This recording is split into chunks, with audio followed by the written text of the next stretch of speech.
Hola, ¿qué tal, estimados estudiantes de la carrera de Ingeniería Forestal? En esta su materia que es diseños experimentales. Esta es la clase número 2 y yo soy su catedrático o su facilitador, el ingeniero Jesús Prados Coronado, en el cual en la presente veremos o estudiaremos un poco acerca de los diferentes conceptos que se utilizan en la materia antecitada. Cabe mencionar que en esta clase está llena, es muy teórica en lo que respecta, sobre todo en las definiciones y conceptos, los cuales nos van a ayudar a nosotros a poder tener un lenguaje más técnico y poder entender algunas cosas.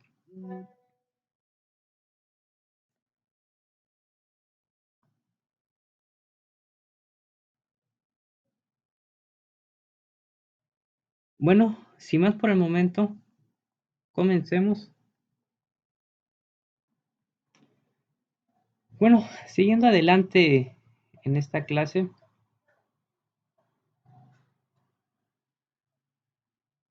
vamos a comenzar con los diferentes conceptos elementales de los diseños de experimentos.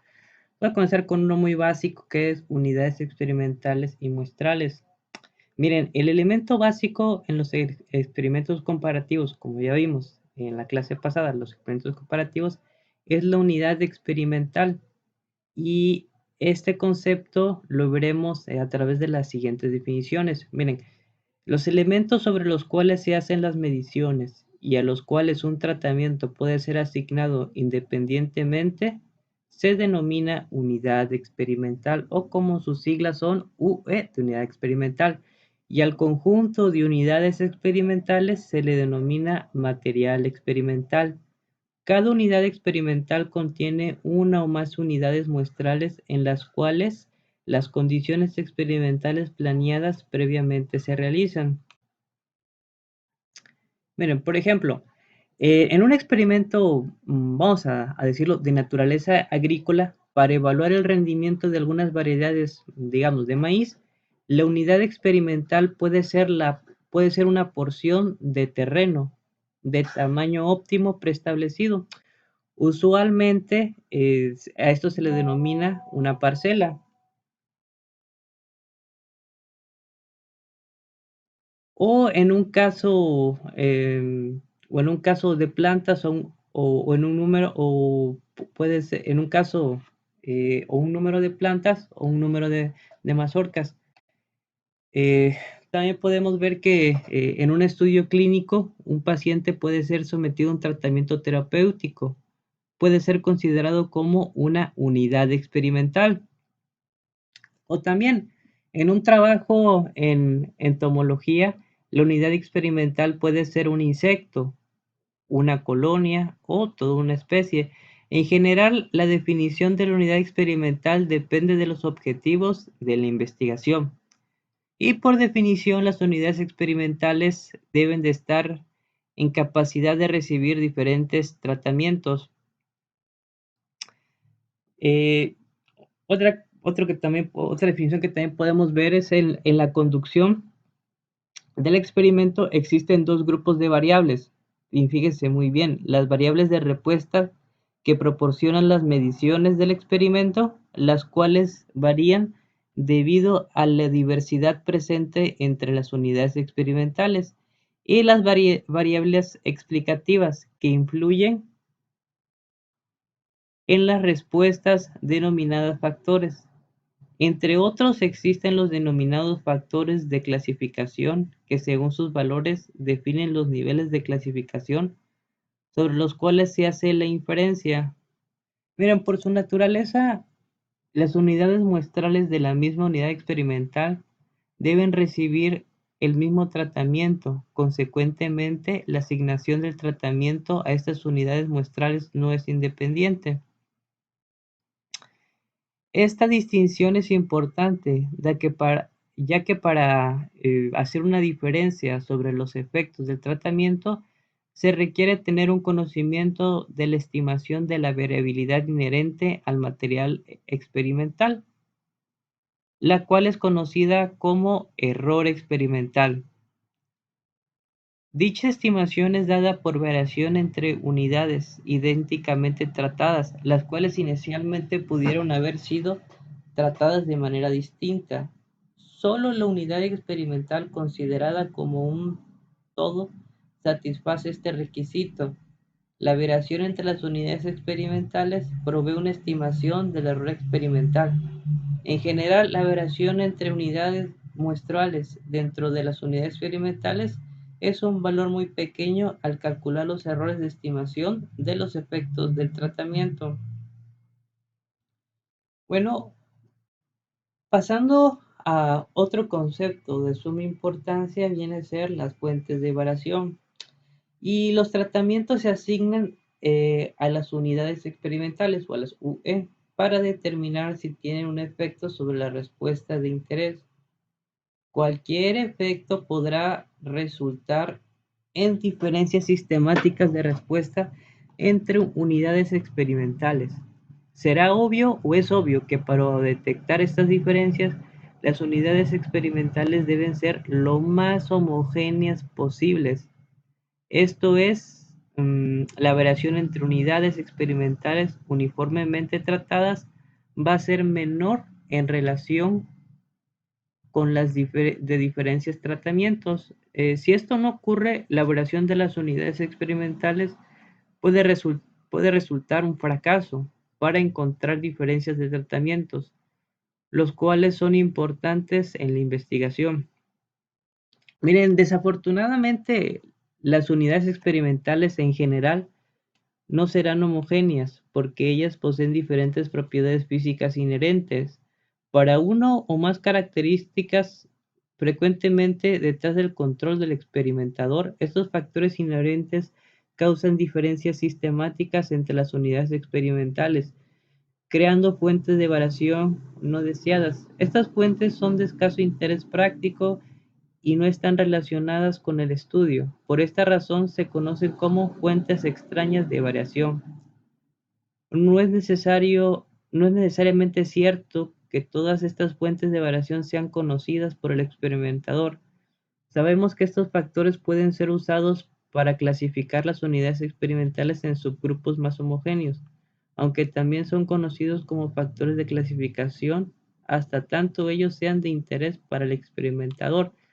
Y sobre todo, bueno, viéndolo desde un lenguaje más, más general, a veces, eh, pues, todas aquellas cosas con las que vamos nosotros a experimentar, unidades de experimento o la UE, o unidades de experimentación, a veces este elemento primario cuenta con algunas propiedades inherentes ya que trae consigo, ya que recordémonos, en nosotros mismos los humanos, a pesar de que tenemos una carga genética muy similar, existe mucha variabilidad dentro de nosotros mismos. Ya puede ser físicamente o ya también puede ser biológicamente. A esta variación es cuando es a lo que me referí en lo antes citado. Bueno, em, mientras el error experimental es una variación aleatoria, y quiero que les quede claro que no toda variación aleatoria es un error experimental.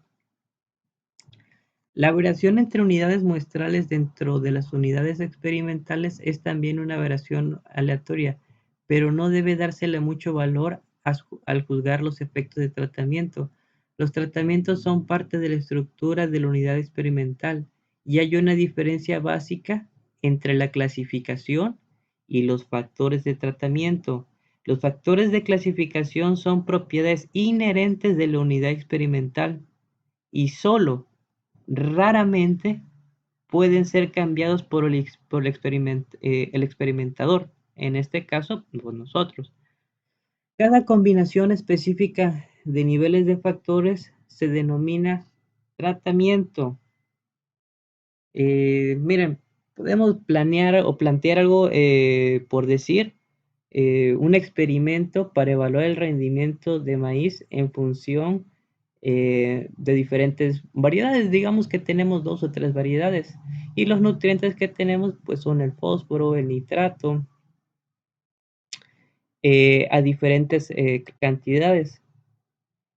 Lógicamente podemos ver, o si hacemos esta comparación, veremos que cada uno de estos tratamientos y también pues estudiando los diferentes tipos de variedad que de maíz me pueden arrojar diferentes, bueno, me arrojan diferentes resultados. Eh, el concepto de tratamiento implica lo siguiente, que cualquier unidad experimental está capacitada de recibir cualquier tratamiento y que también la asignación de tratamientos a la unidad experimental está bajo el control del experimentador. O sea, ustedes muchachos, al fin y al cabo, van a ver y ustedes van a ser los encargados eh, de cómo aplicar eh, los diferentes tipos pues de tratamientos.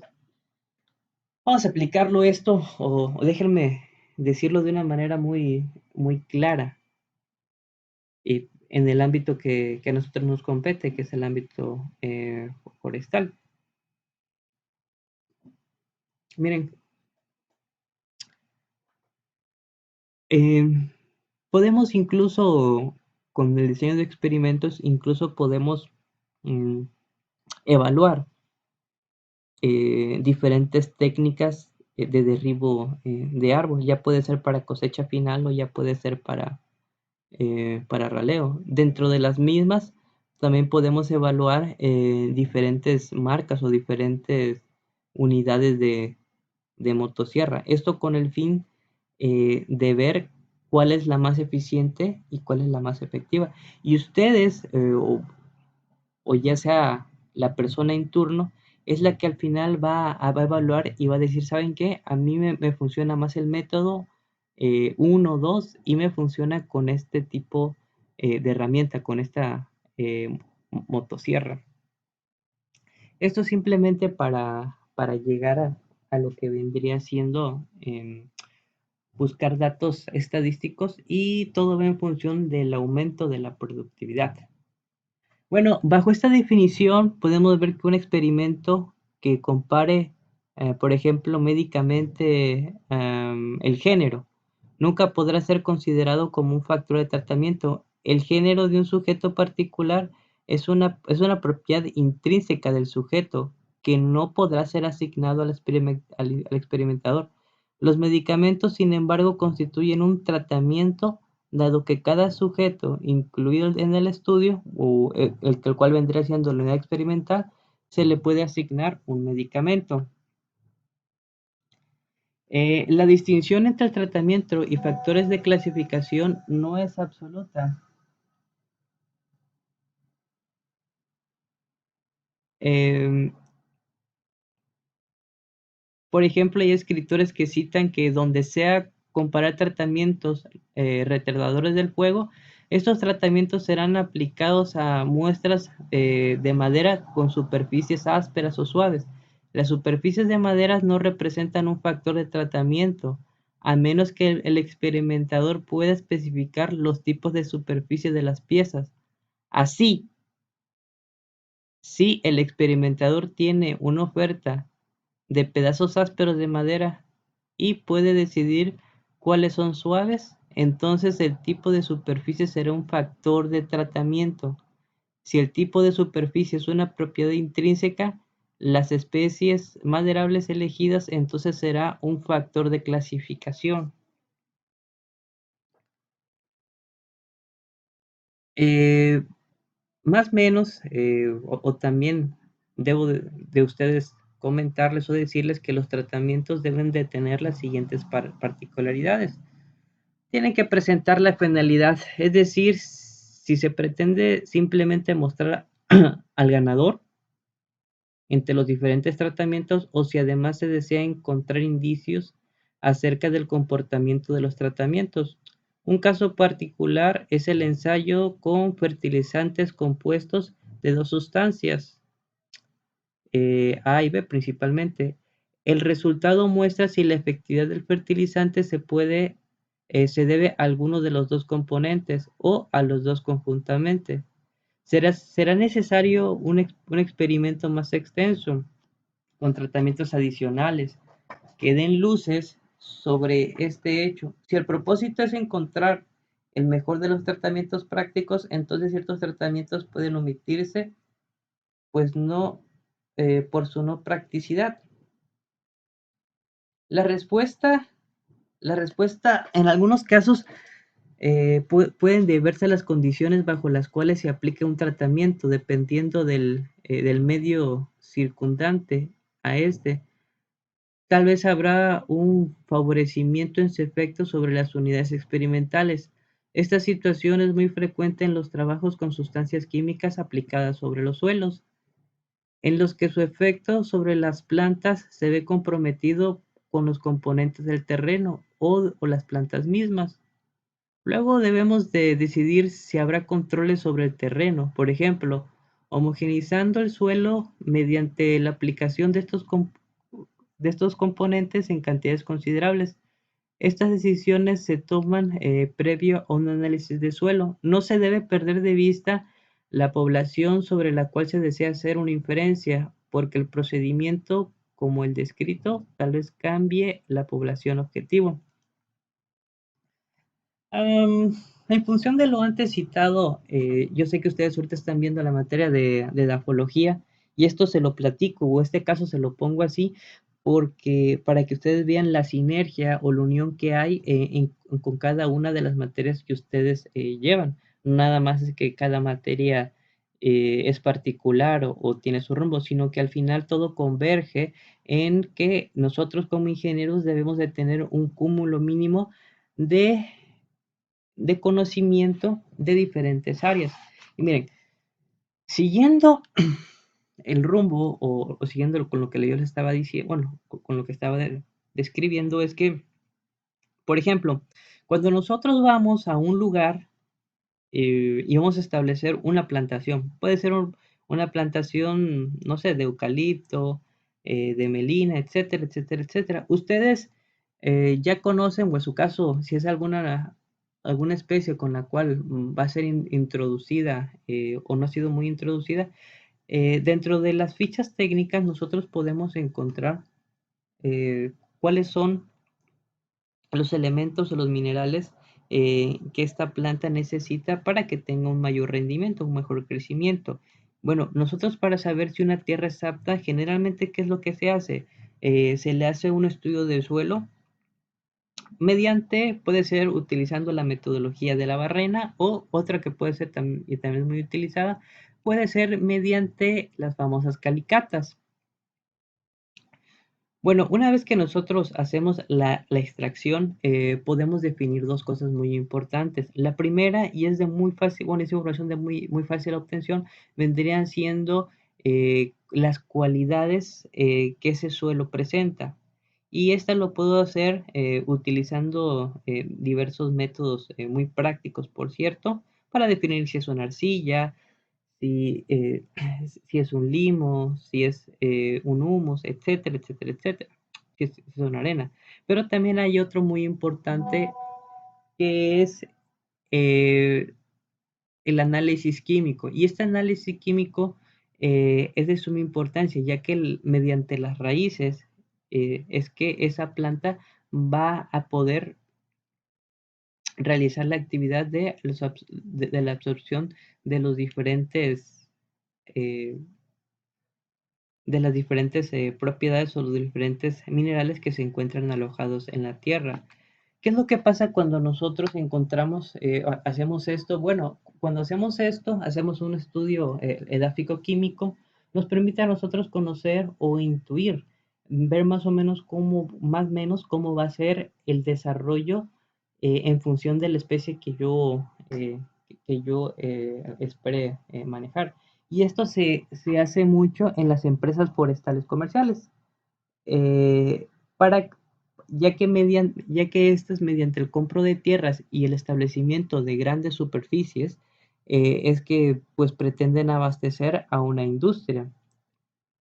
ya sea de madera o ya sea de algún tipo de exudado o alguna otra.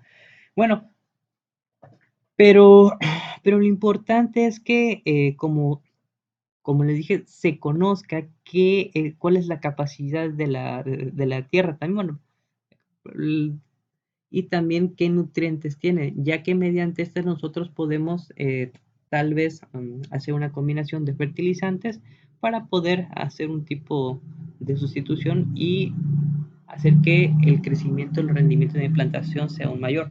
Bueno, siguiendo, los tratamientos propuestos generalmente no son lo que la práctica se prueba por desconocimiento, descuido, por materiales o tipos de instrumentos, entre otras muchas, se obtienen tratamientos diferentes a los del interés. Un caso muy común es cuando un tratamiento está definido para ser aplicado de una forma específica y resulta que lo aplicamos de otra manera. Por ejemplo, una sustancia para controlar plagas. La cantidad aplicada puede ser alterada o el momento de su aplicación puede ser diferente. Aquí de una parte se ha modificado la dosis y de otra el tiempo hace que los animales a controlar estén posiblemente en una etapa de su desarrollo diferente a la prevista. Esto es un caso siendo un poco extremistas. Se puede afirmar que la mayoría de los tratamientos en el acto no corresponde a la definición original. Por más cuidado que se tenga en mantener una cámara de muchas temperaturas, se procura naturalmente que éstas estén cerca de los 20 grados durante el ensayo, por ejemplo. Eh, en muchos experimentos se presenta la necesidad de un tratamiento, un testigo o control, así se le llama. Este término se refiere a un tratamiento en el que no se tiene un interés en particular, pero puede servir de comparación para revelar si los demás tratamientos son efectivos. Se recomienda la inclusión de un testigo cuando las condiciones físicas, químicas, ambientales, donde se apliquen los tratamientos enmascaran, oscurecen la relevancia de estos. Por ejemplo, el caso donde la fertilidad de un terreno sea muy alta tenderá a esconder el efecto de nutrientes adicional. Otras situaciones se presentan en animales en los cuales sus rasgos genéticos, condiciones fisiológicas o morfológicas no revelarán claramente la efectividad de las dietas en la ganancia del peso. Otra justificación para la consideración de un testigo suele ser cuando existe un desconocimiento muy alto acerca de la efectividad de los tratamientos de objeto de estudio. Bueno, siguiendo adelante con lo que vendría siendo el control de variación de no tratamiento. Para ser válida la comparación entre tratamientos se debe separar los efectos de fuentes extrañas de variación de los efectos de tratamientos y de la estimación del error experimental. Si esto no se puede hacer, se obtendrán estimaciones sesgadas, tanto de las diferencias de tratamientos como del error experimental. Lo que se necesita son métodos a través de los cuales la variación debida a fuentes distintas a los tratamientos sea controlada, de tal forma que los efectos del tratamiento puedan ser estimados en forma segura y adecuada. Los métodos que hacen esta distinción están referenciados en forma conjunta como control del error. El objetivo principal de estos métodos es obtener un estimador insesgado del error experimental resultante de mejorar la precisión asociada con la estimación de diferencias tratamientos. Estos métodos pueden ser técnicos o estadísticos. Hablando en concreto, los métodos técnicos son aquellos impuestos por el experimentador. Ellos son eh, selección de más unidades experimentales homogéneas. Esto incluye hacer condiciones ambientales más uniformes para mantener las variables potencial.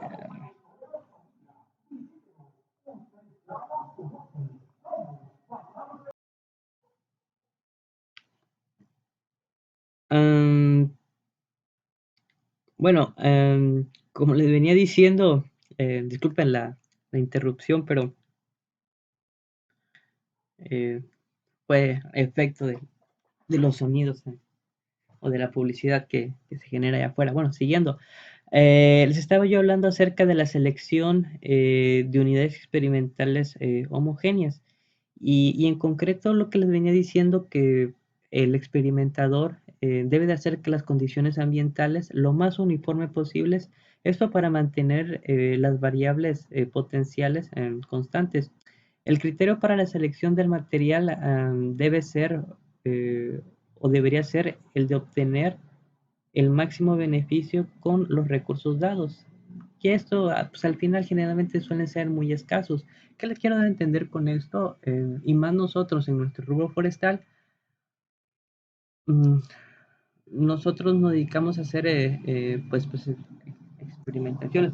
Miren, para caso personal, o según por la poca experiencia que yo he podido tener a lo largo del tiempo, eh, generalmente cuando yo fui encargado del departamento de raleo y silvicultura y cosecha de madera, eh, solamente me permitían 1 o 2 días hacer,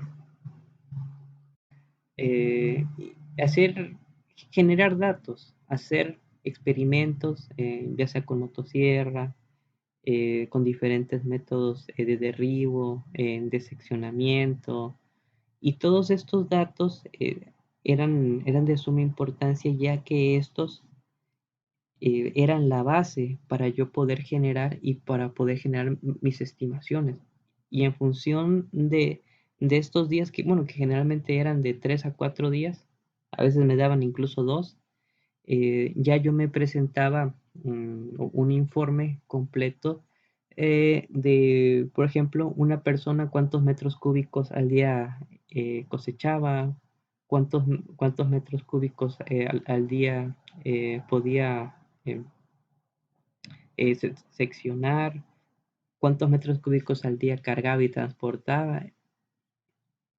Y en función de esto es que me iba dando cuenta del rendimiento que yo podía haber tenido. ¿Y esto para qué lo utilizaba? Bueno, muy fácil. Es que en función de esto uno hace una programación y, y también unido a otro tipo de inferencias como conocer lo que vendría siendo la cantidad maderable, aprovechar cuántos árboles, las densidades, es que uno, por ejemplo, llegue y dice, para el mes de octubre yo habré cosechado tal cantidad, para el mes de noviembre yo habré cosechado tal cantidad, tantos árboles y voy a tener tanta madera para tantos metros cúbicos de madera en rollo para industria,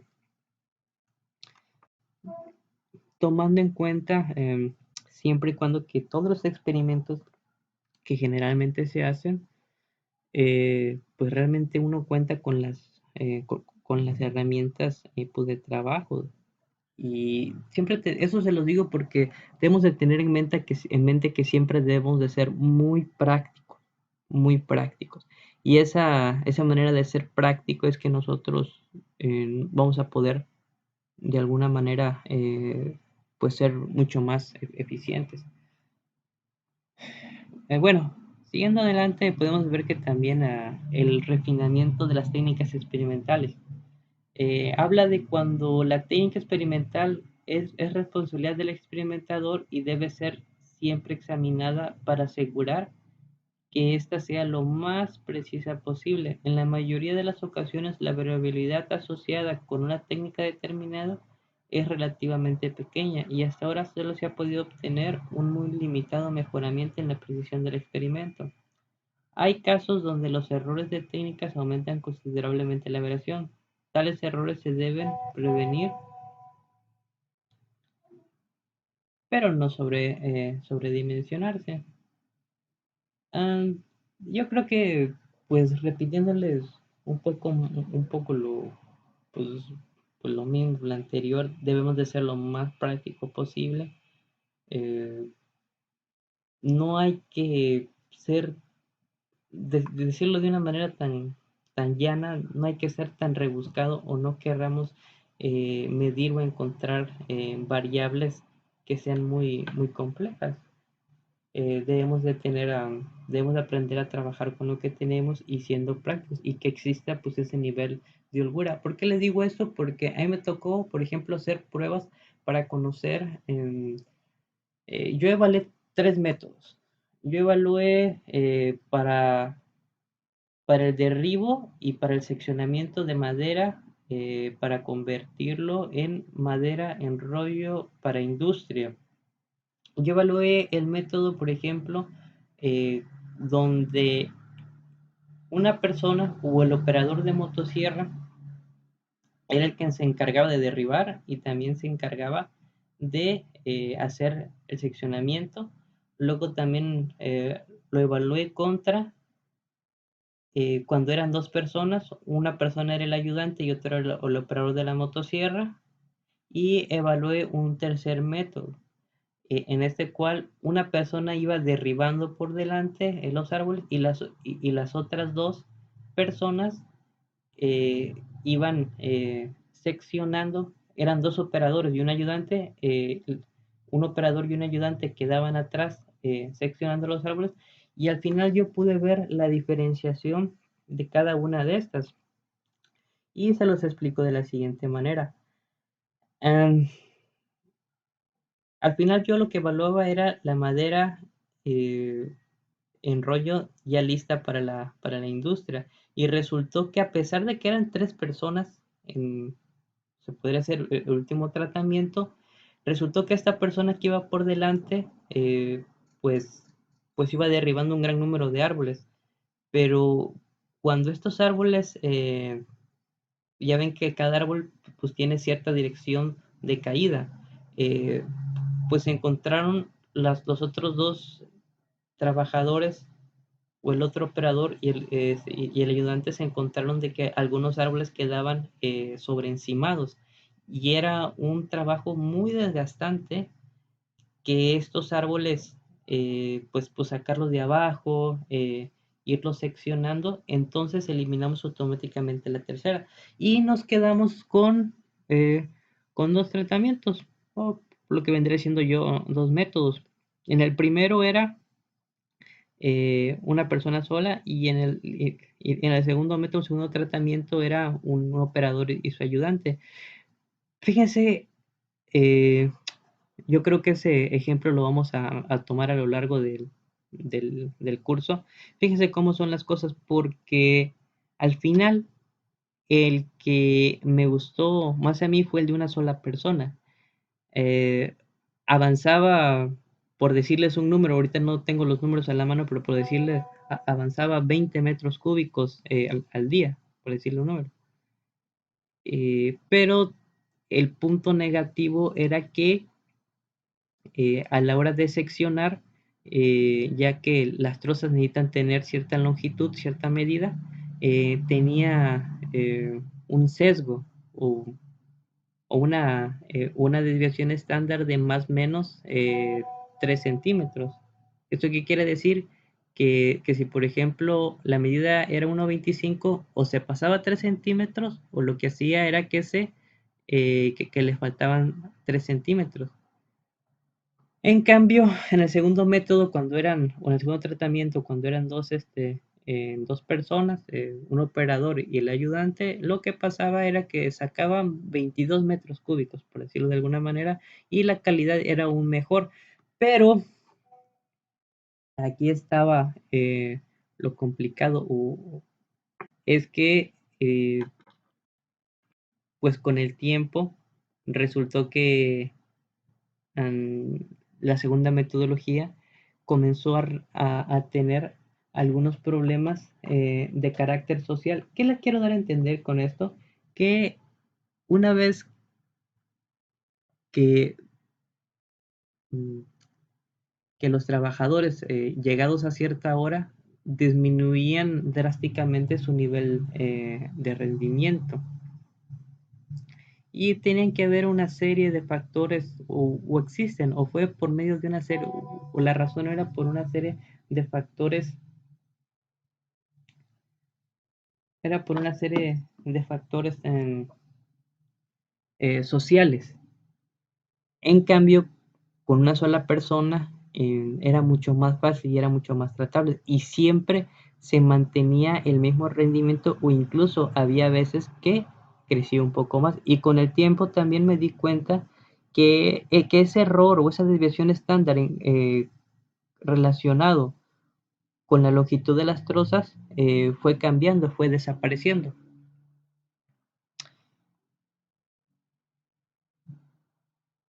Bueno, por último,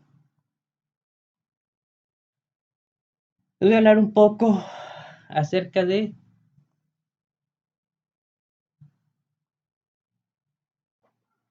bueno, siguiendo adelante con las propiedades del diseño estadístico, vemos que las especificaciones de las unidades experimentales a las cuales los tratamientos han sido aplicados se entiende porque esto es parte del diseño de experimentos. También a las especificaciones de mediciones que pueden ser tomadas en cada unidad experimental o UE. Otra cosa que también podemos apreciar de estos es que hay una selección de grupos de tratamientos para la comparación. Mientras la responsabilidad principal es del experimentador, la estadística contribuye respecto a la elección óptima de las combinaciones de tratamientos a ser ajustadas. Por ejemplo, un experimento factorial fraccionado o la exploración de superficies de respuesta. Esto se conoce como un diseño de tratamientos. También la asignación de los tratamientos a las unidades experimentales, mejor conocido como aleatorización. Esto es lo que caracteriza el diseño de estadístico de experimentos. El diseño de estadístico de experimentos es esencialmente el plan para poner a funcionar el experimento, especificando el arreglo de las unidades experimentales en el tiempo o en el espacio, y el patrón de observación que va a reportar la información. El diseño, por lo tanto, es una secuencia compleja de etapas, tomando para garantizar que los datos serán obtenidos de forma que permita un análisis objetivo, soportándola en inferencias validadas respecto al planteamiento del problema, el cual debe ser lo más preciso posible y además variable económicamente. El diseño de un experimento es una función importante, dado que ninguna técnica estadística puede revelar información no implícita inicialmente en los datos. Para cualquier grupo de datos, el análisis apropiado de los mismos es determinado por el diseño de experimento.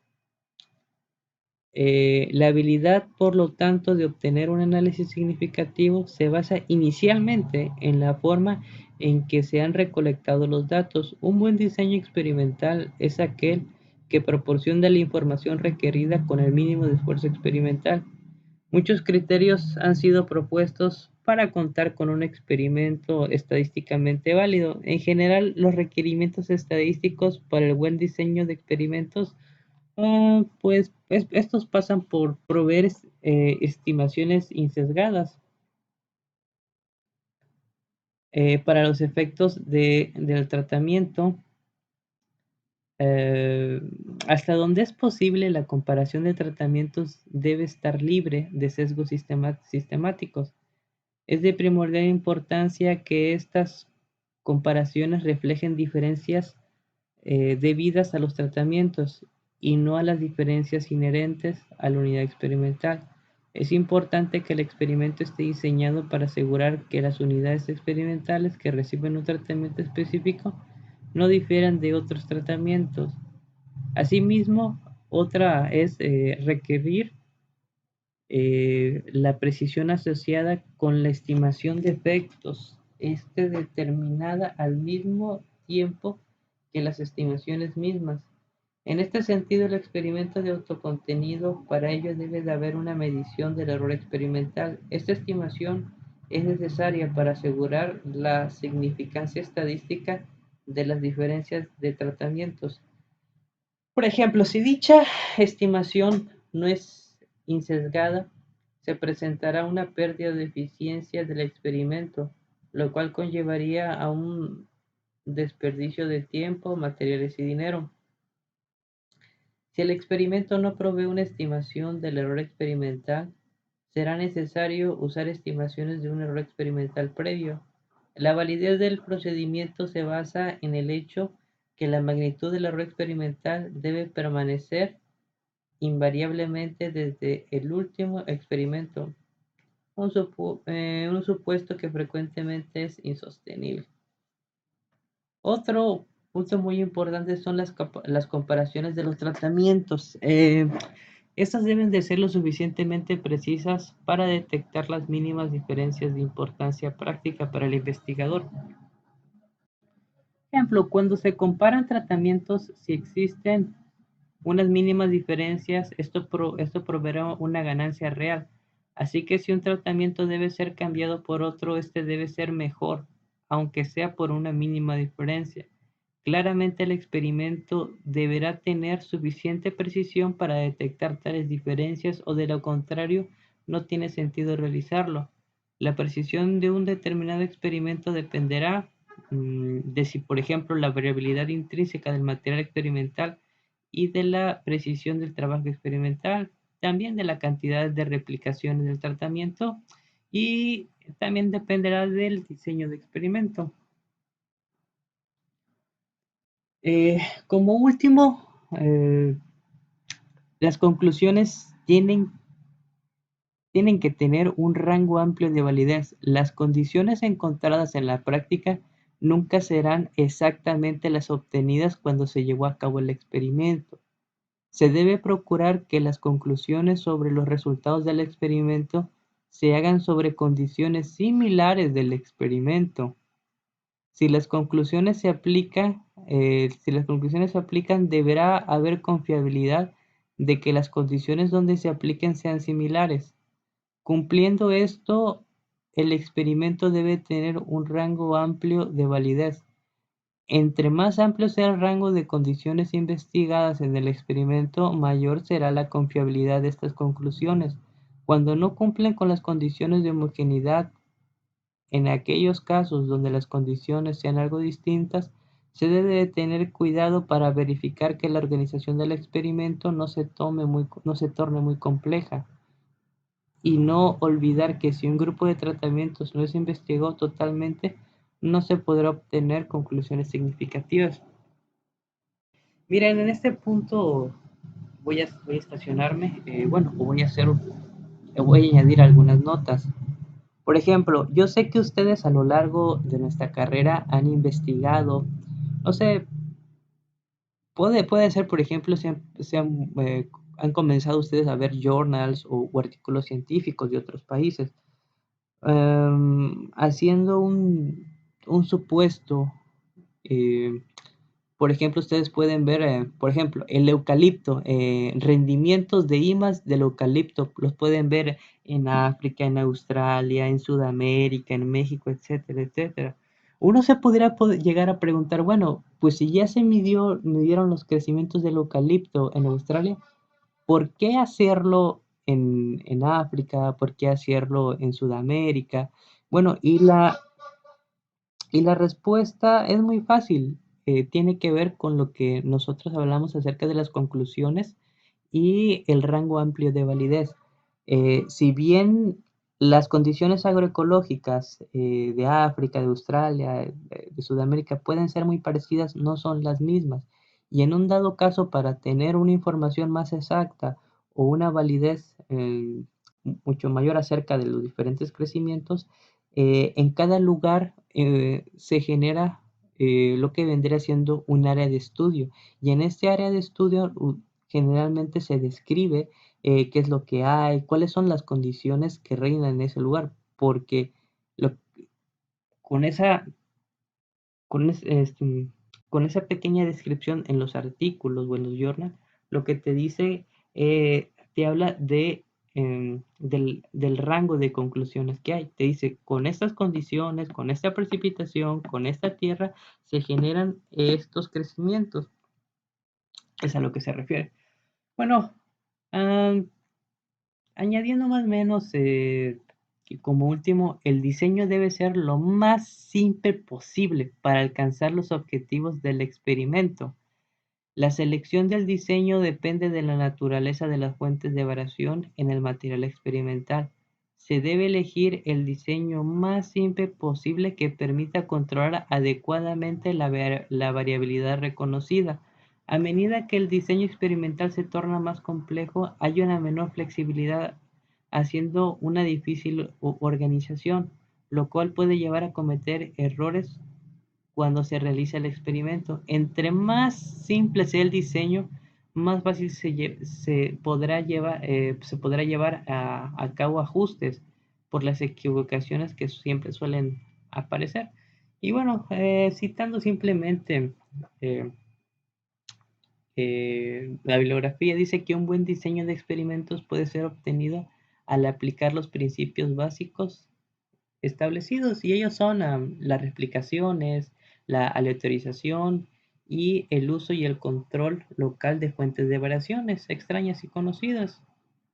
Am, Hablando un poco de de las replicaciones de algunos o todos los tratamientos para estimar la magnitud del error experimental, de la aleatorización de los tratamientos a las unidades experimentales, para tener así una estimación válida del error experimental y estimaciones insesgadas en los efectos de tratamiento.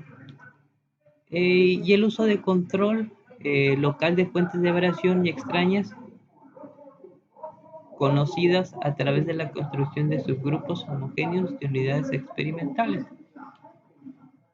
Bueno, estimados estudiantes, sé que estuvo muy extensa esta clase, más de lo común. Y yo enhorabuena, eh, los felicito porque sé que al principio pues un poco lo teórico tal vez nos puede costar, pero según vayamos avanzando, nos iremos adecuando a todo este lenguaje o a todo este uso del lenguaje técnico. Sin más por el momento, yo me despido. Yo soy el ingeniero Jesús Prados Coronado del Instituto Tecnológico Superior de Las Chuapas o el TEC Nacional de México Campus Las Chuapas de la carrera de Ingeniería Forestal. Hasta luego, que tengan un excelente día.